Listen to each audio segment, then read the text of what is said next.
Alright everybody, I'm going to talk to you and try to explain a little of what is going on with our government, and specifically speaking with the debt deal. Officials scramble for debt deal, markets on edge.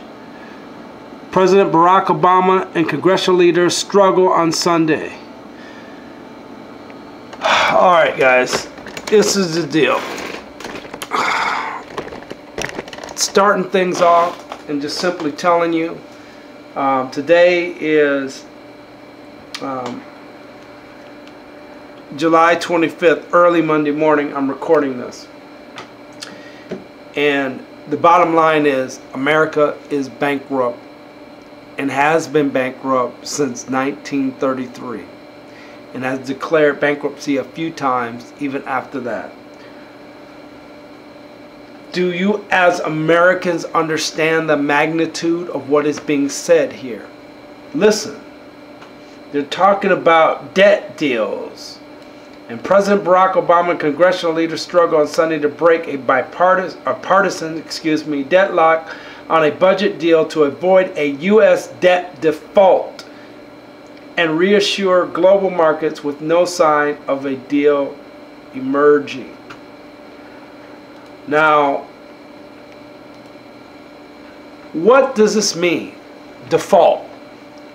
In finance, default occurs when a debtor has not met his or her legal obligation according to the debt contract, e.g., has not made a scheduled payment or has violated a loan covenant condition of the debt contract.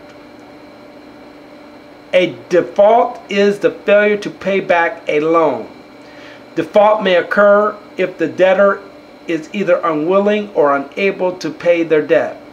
This can occur with all debt obligations, including bonds, mortgage loans, and promissory notes. August 2nd, 2011 is the deadline for them to come up with a new deal. What it sounds like to me is they're just about ready to let you know, hey, we no longer have money, the money's going to be devaluated, and we're defaulting on these loans. Why is America in this situation? These are questions to ask yourself. Debt, what are they talking about? They may default. Why are we defaulting? We're the richest nation on earth, right? So what's going on here really behind the scenes? Well guys, as I've stated before, I have lots of stuff in my personal possession that I've collected over the years, dealing with a lot of this stuff and the cover-ups of our government and corruption and what's going on. This piece is very good information, and it talks about the money system, and I'm going to read this whole thing in its entirety to you and try to explain it. I mean, it should be self-explanatory. At one time in America, your money, your paper money was worth something. You could redeem it. You got a $5 bill, $50 bill, whatever it was. You could go to the United States Treasury once upon a time and redeem that and get that amount of gold and silver of that money denomination. Well, not anymore. They've changed it from, from silver certificates and United States notes to Federal Reserve notes. So what does that mean? Well, basically, the way I explain it is that in 1913, America was overthrown. By who?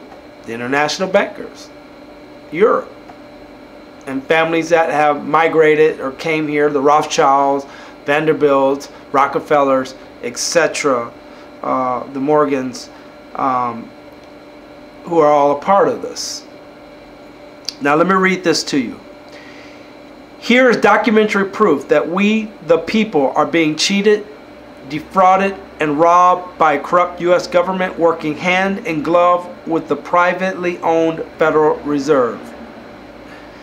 Pictured at left is a note printed in 1969 and claiming in the upper left-hand corner to be legal tender for all debts, public and private. All currency printed in 1975 is like this. It is lawful money. No.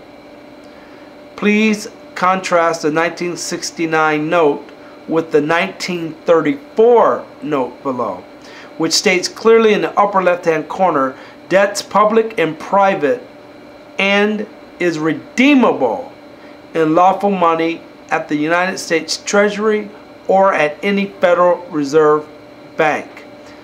Thus, the paper document itself admittedly is not money. It is only a paper ticket, a receipt if you will, entitling the holder to redeem it for lawful money at designated points where the real money is being held for safekeeping. Read the certification under Grant's picture. The USA will pay to the bearer on demand $50.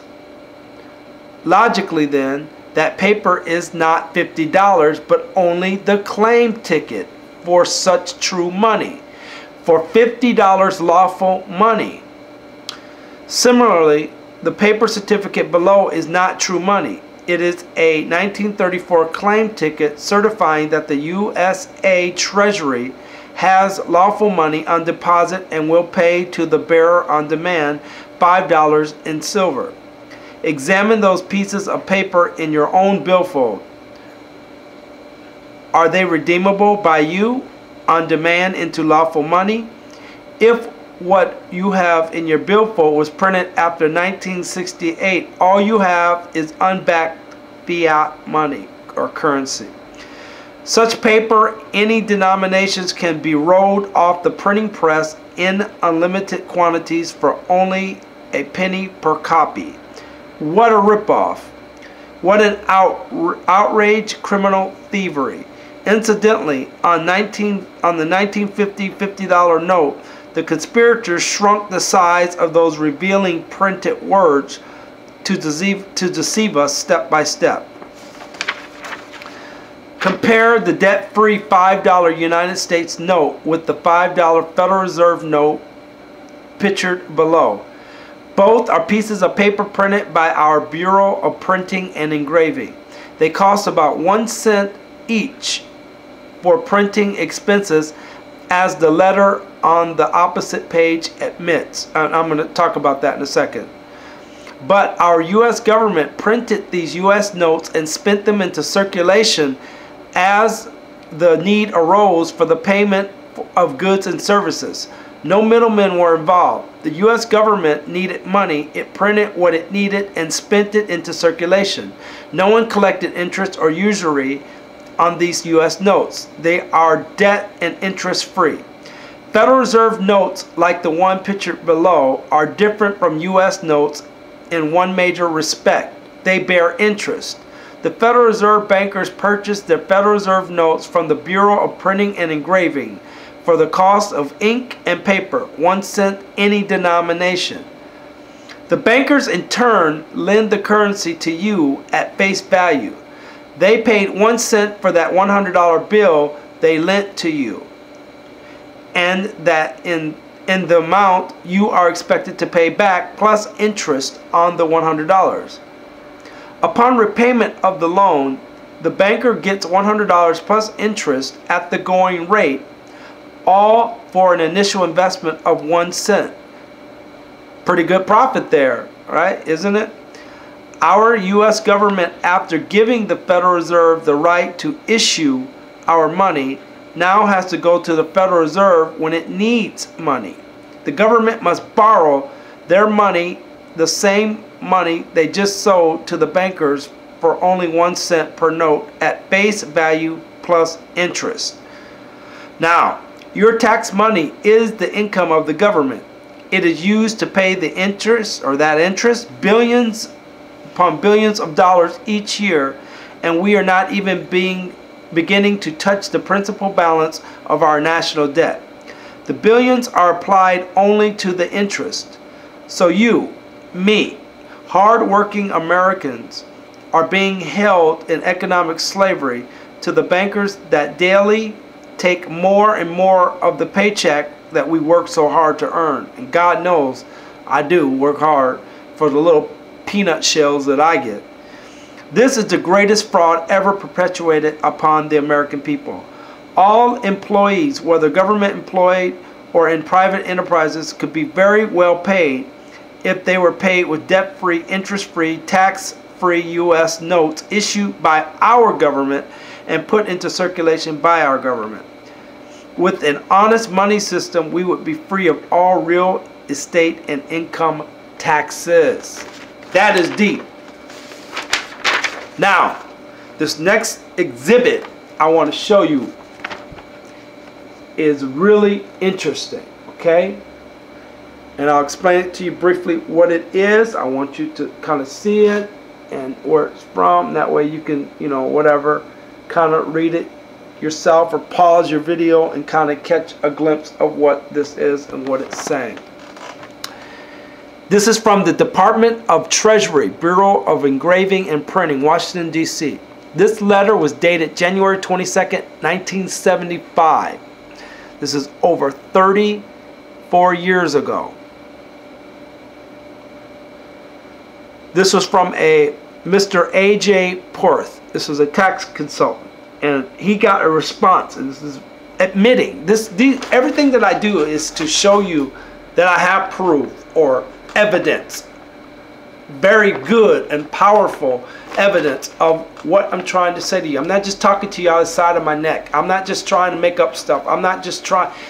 I want you to understand what is going on, because someone out there may be able to take this a step higher than that I can do, or someone else in the movement can do, to bring this into the light of more and more and more, and millions or hundreds of thousands to millions of Americans. Now, this is what this letter said.